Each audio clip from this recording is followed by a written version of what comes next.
नहीं, राहुल गांधी ने जो हाइड्रोजन बम मारा है, क्या उससे आप तहस नहस तो नहीं हो चुके हैं? India's Gen Z and youth have the power to restore democracy with Satya and Ahimsa. कि राहुल गांधी ने एक ब्राजीलियन मॉडल को पेश किया है इसमें। Gente, escuta vocês só fofocas, eu ri demais. Não, vou contar fofoca. इसका सोल्यूशन कौन करेगा? क्या सरकार करेगी, या चुनाव आयोग करेगा, या सुप्रीम कोर्ट करेगा, जनता करेगी, या मीडिया करेगी? कि राहुल गांधी के लिए इसका कोई निराकरण नहीं हो सकता।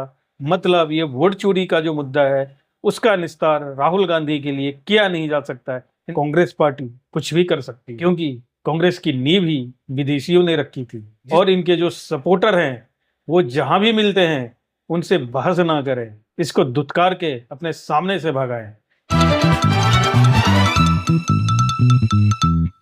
नमस्कार, मैं हूं नवीन झा, रिलेवल मीडिया नेटवर्क से।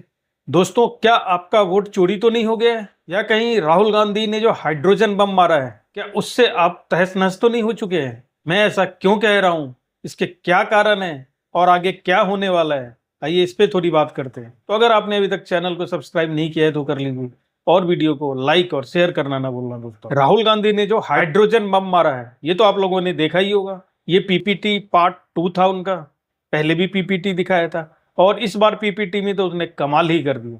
देखिए उसकी एक झलक पहले। So, what is the message? The message is that India's Gen Z and youth have the power to restore democracy with Satya and Ahimsa. Peacefully, but by expressing their desire for a democratic India, by fighting for a democratic India, and by resisting this wholesale theft and murder of the Constitution and democracy. देख लिया आपने Gen Z को और youth को क्या कह रहे हैं। खैर ये बात तो रहने दीजिए, जेनजी और यूथ क्या करेगा देश का वो वोट से बताएगा।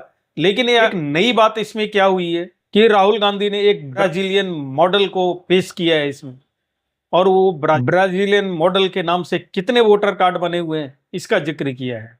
अब इसको प्रूफ तो किसी ने किया नहीं है, लेकिन वो जो मॉडल है उसने खुद आके कैसे भारत का मजाक उड़ाया है, देखिए इसकी एक झलक। Gente, escuta vocês só fofocas, eu ri demais. Não, vou contar fofoca. Gente, estão usando uma foto minha, antiga. A foto é velha, tá? Ó, tá novinha na foto, devia ter uns 20 anos, 18 anos. अब देख लिया आपने। अब ये समझ लीजिए कि राहुल गांधी अगर ये वोट चोरी का मुद्दा बार बार उठा रहे हैं तो इसका सोल्यूशन क्या है, इसका सोल्यूशन कौन करेगा? क्या सरकार करेगी, या चुनाव आयोग करेगा, या सुप्रीम कोर्ट करेगा, जनता करेगी, या मीडिया करेगी? इस 5 के अलावा और तो कोई है नहीं देश में जो कर सकता है। तो अब चलिए एक एक करके बात करते हैं। क्या सरकार इसका निराकरण कर सकती है? क्या राहुल गांधी को सेटिस्फाइड किया जा सकता है? तो ये तो मुमकिन ही नहीं है, क्योंकि राहुल गांधी के अनुसार सरकार ही वोट चोरी कर रही है, तो वो कैसे इसका निराकरण करेगी? तो ये तो खत्म हो गया। दूसरा आ जाइए चुनाव आयोग।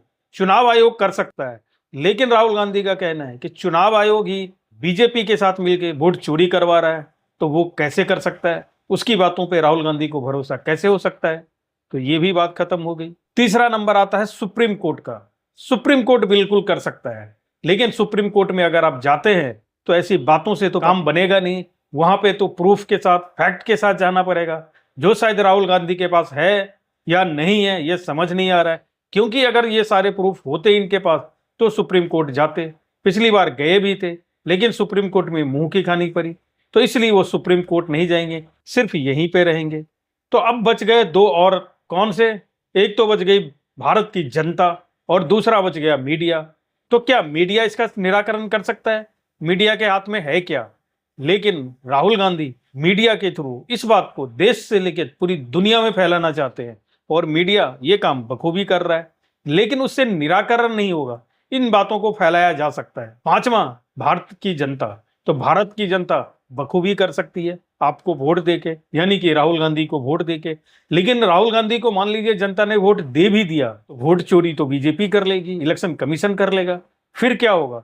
तो कुल मिला के निष्कर्ष ये निकलता है कि राहुल गांधी के लिए इसका कोई निराकरण नहीं हो सकता। मतलब ये वोट चोरी का जो मुद्दा है उसका निस्तार राहुल गांधी के लिए किया नहीं जा सकता है। हिंदुस्तान में नहीं हो सकता है। और ये चीजें राहुल गांधी को बखूबी पता है। फिर ये राहुल गांधी बार बार इसका मुद्दा क्यों उठाते हैं, जरा इसको समझ लीजिए। अभी ब्राजीलियन मॉडल का जिक्र किया राहुल गांधी ने, अभी कुछ दिन पहले ही ब्राजील से होके आए हैं, क्या पता वहीं पे स्ट्रेटेजी बन गई हो। दूसरी बात कि भारत का जो इलेक्शन कमीशन है, भारत का जो चुनाव प्रक्रिया है, उसको पूरी दुनिया में मान्यता प्राप्त है, पूरी दुनिया उसका लोहा मानती है। अभी भी जो बिहार में इलेक्शन हो रहा है, इंटरनेशनल टीम आई हुई है ऑब्जर्वेशन के लिए, वो कर रही है। तो पूरी दुनिया में ये बात जाती है कि भारत की जो चुनाव व्यवस्था है वो बिल्कुल ही सबसे सशक्त है। भारत की जो ये इमेज है, इसको धराशायी करने के लिए शायद राहुल गांधी बार बार वोट चोरी का मुद्दा उठाते हैं कि अगर वोट चोरी का मुद्दा इलेक्शन कमीशन के ऊपर चिपक गया तो ये जो इमेज बनी हुई है कि यहाँ का चुनाव आयोग बहुत अच्छे तरीके से, पारदर्शी तरीके से और बहुत ईमानदारी से चुनाव कराता है, ये जो इमेज है ये धराशायी हो जाएगा। तो इसको धराशायी क्यों करना चाहते हैं? क्योंकि राहुल गांधी को सत्ता मिल नहीं रही है। सत्ता नहीं मिल रही है तो जितने भी अथॉरिटी हैं उन सबको पूरी देश और दुनिया में बदनाम करके भारत को बदनाम कर दो। ऐसा कौन कर सकता है दोस्तों? क्या कोई देशभक्त, कोई राष्ट्रभक्त ऐसा कर सकता है? अपनी देश की छवि खराब कर सकता है वो सिर्फ सत्ता पाने के लिए?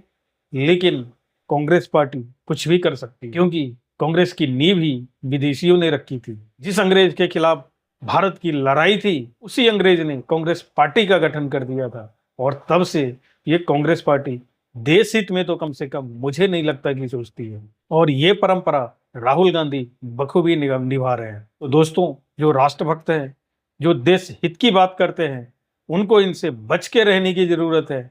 और इनके जो सपोर्टर हैं वो जहां भी मिलते हैं उनसे बहस ना करें, इसको दुत्कार के अपने सामने से भगाएं। जब तक आप इनको दुत्कारेंगे नहीं तब तक ये ऐसे ही आपके ऊपर चढ़ते रहेंगे। देश की जनता तो इनको दुत्कार ही रही है। धीरे धीरे ये खत्म होने वाले हैं और कांग्रेस मुक्त भारत का जो सपना है वो शायद आने वाले कुछ सालों में जरूर पूरा हो जाए। अभी तो 3 स्टेट में सरकार चला रहे हैं, आने वाले दिनों में 0 स्टेट ना हो जाए और इनको अपना झोला झपटा बांध के भारत ना छोड़ना पड़े। दोस्तों, अगर आपने अभी तक चैनल को सब्सक्राइब नहीं किया है तो कर लीजिए और वीडियो को लाइक और शेयर करना ना भूलना दोस्तों। धन्यवाद।